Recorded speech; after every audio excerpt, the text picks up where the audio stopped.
When was the last time that you saw someone working at a 9 to 5 that didn't look like they absolutely hated their entire existence? I stopped by my local convenience store just this morning, and the young lady that held me behind the cash register didn't say a single word to me throughout the entire experience. Through ringing out my items, through paying for them, through even me saying thank you. Didn't get a single word back. She didn't even look at me. I guess they just don't hire for customer service anymore, but just a living body posted behind the cash register for 8 hours a day. And I'm sure they're barely paying her more than minimum wage to do this job of hers, so she feels little to no reason to go above and beyond. When in all reality, if an armed madman just stormed into the store doors right now, the idea of seeing Heaven's Gates is far more exciting than going to bed and waking up tomorrow just to stock shelves again, suffering the cruel never-ending fate of punching coupons underneath fluorescent lights. Not even to mention the fact that retirement isn't promised anymore, housing is way overpriced, and affording any form of entertainment these days feels like a sacrifice. And despite all of that, Gen Z still somehow finds themselves punching the clock and dragging their feet along. So, let's talk about it and different views and opinions around this matter. And if you personally feel like you relate to anything discussed in this video, or just simply like topics discussing stuff like this, feel free to like, comment your thoughts, opinions below, and subscribe to see my daily uploads around here, discussing controversial societal topics, issues that is the world. Now, let's begin today's shit show, shall we? That's Gen Z. They say those are the ones they fire first, they hire last. They just simply aren't willing to do what they need to do to make a business work. False. But the reality behind this situation is shocking to boomers, and they just can't understand it. First of all, it's 100% true that employers and bosses do not like Gen Z at all. 80% of hiring managers were concerned about Gen Z's work performance in some way, shape, or form. Boomers everywhere are questioning the Gen Z work ethic. About the work ethic of Gen Z, how they work, don't work. Gen Z does work, but boomers can't understand this critical fact. Gen Z just doesn't want to work for a job who doesn't pay wages that allows them to afford a lifestyle. When boomers were younger in the workforce, they had wages that would allow them to buy a house, car, start a family, take vacations, have a semblance of a normal life. Gen Z is now saddled with student loan debt. They face an insane economy, high living expenses, and high house purchase costs. And the majority of the entry-level jobs are paying way below the market rate for a lifestyle that they... Now, as I was watching this video, I actually did start to think to myself that, I have definitely heard myself that Gen Z is lazy. Me being Gen Z, maybe I am, but I definitely do see the difference in, the compensation for the same given work that is, you're provided for now versus 10, 20, 30 years ago. But that's always been the case, isn't it? But to really, what made me kind of laugh when I was watching this is you never hear like, oh, Gen Z doctors, they're lazy compared to boomer doctors. It's always like, Gen Z, like bottom barrel jobs, like dishwashers, custodial staff, over the counter, just cashiers and stuff like that. People who work at fast food places like retail stores. Those are the people they're talking about that are saying they just don't care about their jobs anymore. Well, I'm not saying you shouldn't care about your job when you work for anybody. You should probably care about, what you're doing no matter what you're doing at the end of the day. But at the same time, you're not really supposed to fully give your entire life and effort and heart into these bottom barrel jobs. They're just supposed to be a stepping stone and a ladder up to the top. Now, you earn that earn that next ladder and stepping stone up to the top by, applying yourself at these bottom barrel jobs. But at the same time, when you look at the difference, and when you have to do like 2 or 3 of these bottom barrel jobs to even really get by, it's really hard to put your 100% all effort, 100% glass full into this one thing when you have to really spread yourself amongst in between all these different revenue sources to even keep yourself afloat. So also, I think it doesn't matter what generation you are, there's always been lazy people and hardworking people. I think we just get so misconstrued and confused with grouping everybody that we kind of forget that. But anyway, feel free to let me know your guys' thoughts, opinions down below in the comments. Is Gen Z lazy, or is this more of just a contradiction, confusion problem that we have in our minds? Gen Z is prioritizing living over working because they've seen the legacy of broken promises in corporate America and the American dream. It has changed. You got to think about back in the 80s, the boomer generation, when they were pitched the American dream, it was juicy. It's not juicy today. Back in the day, they would say, go to school, get good grades, you get a higher education for like $5,000, work 40 years for 40 hours a week, and we're going to give you so much. Oh, well, what's in this package? Well, first of all, you're only going to have to work 40 hours a week. You're going to have your night and weekends. You're going to be able to hang out. You can have 2 or 3 kids. You're going to be able to afford a house. You're going to be able to own a house and pay it off in 30 years. It's only going to be about 18 to 20% of your income. It's going to be beautiful. In 40 years, we're going to give you a 401k pension or Social Security, whichever route you take. You're going to be able to take 2 weeks vacation. It's going to be beautiful. What do you say? You know what? I'm going to sign up for that. This sounds amazing. In 2024, Let's see that same pitch. So this is the American dream. Absolutely. So if I work 40 hours a week for 40 years, I get to buy a house. Well, no, no, no. You can't afford a house anymore, but you can rent, but you do get food delivery and Netflix and a cell phone. So come on. Come on. Okay, so I'll rent forever, but at least college is cheap. No, no, no. College is 60,000. Well, wasn't that what my parents' house cost in the 80s? Okay, you're getting off track here, kids. First of all, it's because you're lazy and you're not working hard enough, okay? You need to work 40 hours a week for 40. Now, I'm definitely not going to disregard the extreme, intense, very obvious experience or life experience that is the difference between, living right now in Gen Z times versus being a boomer back when they were our age, 20s, 30s. But at the same time, I really love how the media, I really don't love this, I'm being completely sarcastic here. It's really annoying how the media constantly wants to just put everybody against each other at all times. Even though it is the case that yes, financially maybe you're going to be working a lot more hours for a lot less pay compared to your parents, I don't think that's a reason to completely hate your parents. Wouldn't that be kind of more of a reason to work with your parents, since they did get like a leg up and you have a couple of those older boomers in your arsenal, in your group, in your strategy to actually strategize and figure out a way to make that work for yourself now? I mean, they do have more experience. They have kind of dealt with the trials and tribulations of the market, whether that's the stock market or just how the economy works. The bubble burst time and time again every 10, 15 years. 12 years, I think, is the average thing. I don't really know for sure. I'm not a finance major, but I definitely do see it the more I study it.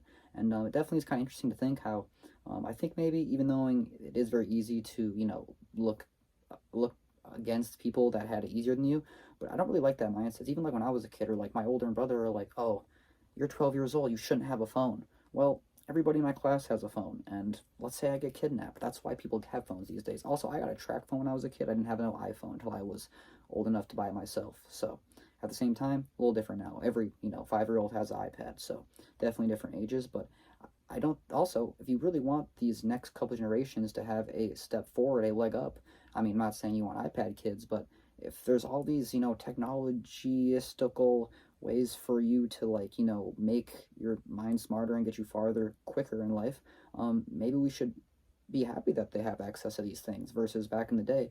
You had to, it took a lot to get a computer in your house. There was just family computers in one box in the living room.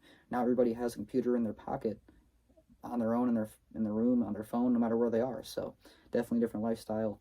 I think we got to be a little more positive versus negative, but at the same time, that's not really my content around here. We're supposed to be concerned.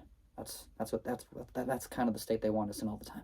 A Gen Z worker made a video where she was crying about how exhausting it is to work a 40-hour work week and only be paid $2,000 a month. She's since deleted the video, but not before others could stitch and duet the video talking about how she's simply exhausted and barely able to get by. Not only does this woman feel trapped in a toxic cycle of working just to pay the bills, but she's also losing her identity and sacrificing her well-being in the process. Gen Zers were urged to go to college, build career goals, and save money. But even after doing all of that, we're still struggling. Some people still ridiculed this woman, arguing that everybody's struggling and it's just part of being an adult. But at what point should everybody step back and consider that this isn't normal, instead of trying so hard to normalize it for other younger workers? Stagnant wages are a universal problem affecting professionals at all stages of their careers. And living paycheck to paycheck is the norm when it shouldn't be. Many younger workers are frustrated that they'll never be able to purchase a car or a home, or have children in a financially stable position. They're also frustrated with toxic 40-hour-a-week work culture. They're overworked, undercompensated, and desperate. A 2024 Wallet Hub survey found that 25% of Gen Zers are struggling to maintain financial stability and lack basic saving and investing knowledge. And it's not just overwhelming student loans, low-paying entry-level jobs, and a staggeringly disappointing job market, but it's also rising rent costs. Average rent costs were $850 in the early 2000s, but now single postgraduate Gen Z workers pay an estimated $1,800 for the same one-bedroom spaces. So no, Gen Z workers aren't lazy. They simply don't make enough money to survive while also dealing with people who are telling them that it's their fault. Now, I think it is very obvious that if you look at a lot of people around you, they probably are living very highly above their means. So to a certain extent, it most likely might be partially their fault. But at the same time, even me, myself, and I actually have experience being in a lot of these situations where it's just you're working as much as you can, you're paying as much as you possibly can out of pocket, and at the end of the day, it never really seems like enough. And you can really only work so much until you're kind of just like fighting for your own time back or fighting for your life. And that might sound very, very, very extreme, like, oh, that's how it's always been, Josh. You're a young 20-something-year-old male. You're supposed to be grinding your gears to the bone and work until you might not wake up tomorrow. But at the same time, how long can you really do that for? Not everybody's necessarily built to be able to sustain that for long longevities of time. So at the same time, I mean, yeah, maybe it's for some people. I definitely think there definitely are spurts in your life where you should kind of run a marathon to a goal or success or whatever sort of achievement you're trying to achieve. But at the same time, I keep saying that. I'm gonna stop saying that. But at the same time, it definitely is kind of funny how it's like when you really break it all down, you really put yourself in that box when you've actually been there before. You're like, it's really hard to ignore. It is hard to make it by with what your, the average lifestyle that they pitch you when you're first getting into this whole scheme of life. And then you're just kind of fighting for your time back. And, you can only work and work and work and work until it's like, what are you working for at the end of the day? Just to pay your bills? I mean, you paid pretty much all your last month's paycheck for your rent to never even be in the box, your room you pay for. You're always at work. And then when you do get your paycheck, you end up spending a lot of that money just on the like utilities and water, like electricity, all that stuff. And you really don't spend a large majority of your month experiencing any of the stuff that all your money goes towards. So I'm not saying all of us should be stay at home, work from home robots, but I definitely do think there is definitely a lot of grace in terms of people who do overwork themselves, and the fact that that really is the only way to really get ahead in current times. It is economically hard to get ahead, financially hard to get ahead, and spiritually hard to stay afloat. So anyways, that's just my thoughts on that. But yeah, that's gonna wrap up today's videos, folks. So I definitely appreciate everybody who watches. Feel free to throw your opinions down below on Gen Z workforce, if these younger adults just don't want to live right, or if we're just all screwed at the end of the day, no matter what generation you're from. I kind of think that might be the case. I don't really think this whole putting people in boxes is ever going to help anybody, but at the end of the day, that's kind of always what humans are known to do, fight against each other for pretty much no reason. But anyway, feel free to let me know all your guys' thoughts, opinions down below, and I do appreciate you guys' support. Feel free to check out any of those links down below in the subscription if you want to see any of my behind-the-scenes stuff. You can check out my Patreon. If you want to go above and beyond with the support, you can check out those donation links down below. All that stuff just does go towards me getting the channel more situated and all that. I just actually just built a small little home office. I'll throw a picture up on what my little setup looks like right now. It's as ghetto as can possibly be. When I started this channel, I was in my sister's unfinished basement with just like a black curtain up behind me.